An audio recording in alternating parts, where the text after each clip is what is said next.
Ziploc bags, fantastic product, but unfortunately they're not one size fits all, especially if you have little gizmos, gadgets, or small trinkets that you're trying to package up. There's so much bag for so little item.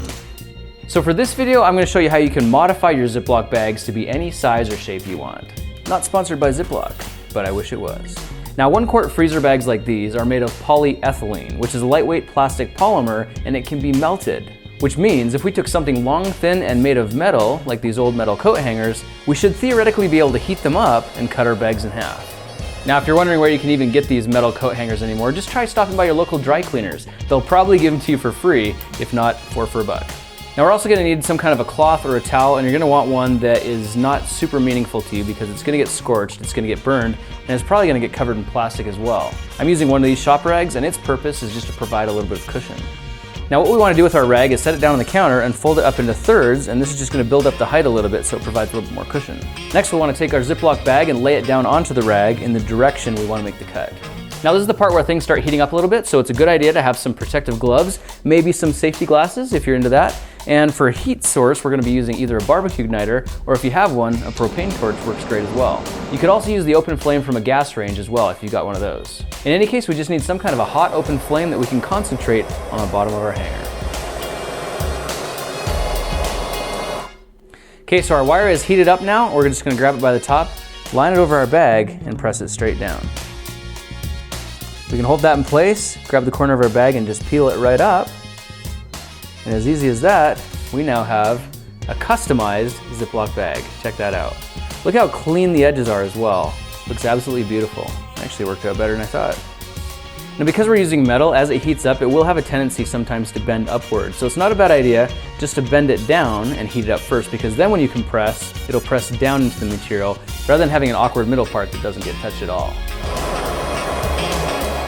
When it's smoking, you know it's ready. Beautiful. Comes off just like chicken strips.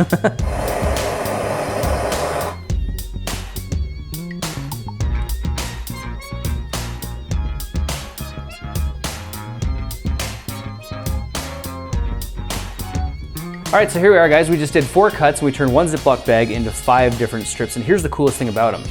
These are 1-inch strips, and you can see the edges are still very, very clean, and the cool thing is they're still watertight as well, which means you could fill these things up with juice, put them in the freezer, and make your own freezy pops. How cool is that?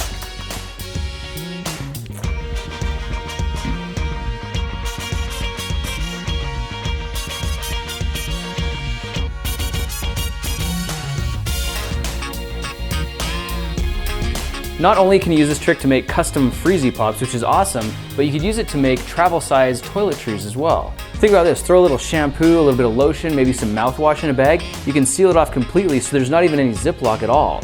It's just completely sealed and watertight.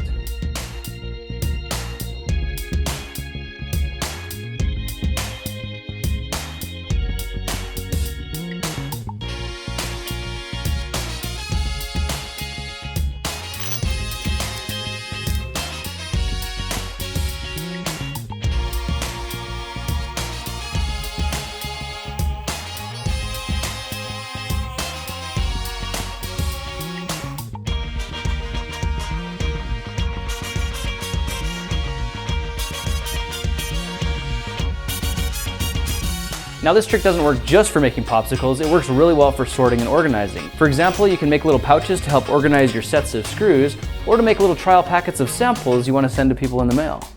We also found that if you heat up the bottom of the hanger and press it into the plastic, but pull it away before it has a chance to melt through, it welds the 2 sides of the bag together and creates little compartments in the same bag.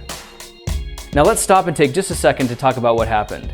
First of all, we discovered today that sandwich bags are made of polyethylene, a heat-sensitive plastic, and by heating up something like a metal coat hanger, we could almost use it as a heat knife to cut a Ziploc bag into custom shapes and sizes. We found that by cutting up one bag into different strips, we could fill each of those strips up with juice and freeze them to make improvised freezy pops. And we found that by heat treating the top once again, we could permanently seal all the liquid inside. Next, we tried cutting out a couple of small pouches for organizing small trinkets and gadgets, and we sealed up other small bags that could be used for storage or samples. And by pressing a hot hanger to the bag but pulling it away before it melted through, we found that we could create different compartments in one single bag. So there you have it, guys. The shapes, sizes, and functions you can pull from a sandwich bag are now as unlimited as your imagination. Thanks for joining me for this experiment today. I'll be looking for you in the next one. Talk to you then. It just peels right off. Oops, that slipped. Looks like my coat hanger was a little bit bent the wrong way.